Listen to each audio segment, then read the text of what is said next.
Hello, in this video I will show you how you can add fingerprint on OnePlus Nord 5.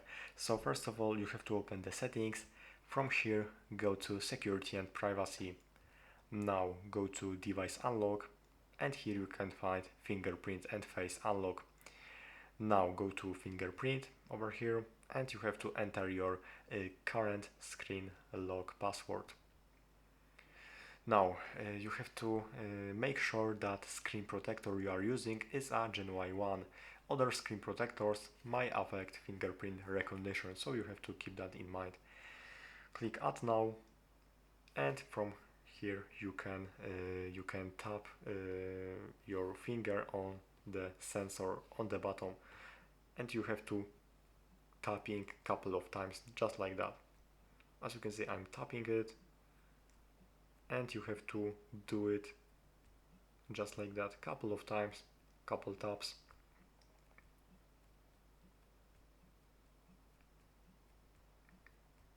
And now, as you can see, fingerprint is added. So let's click Done.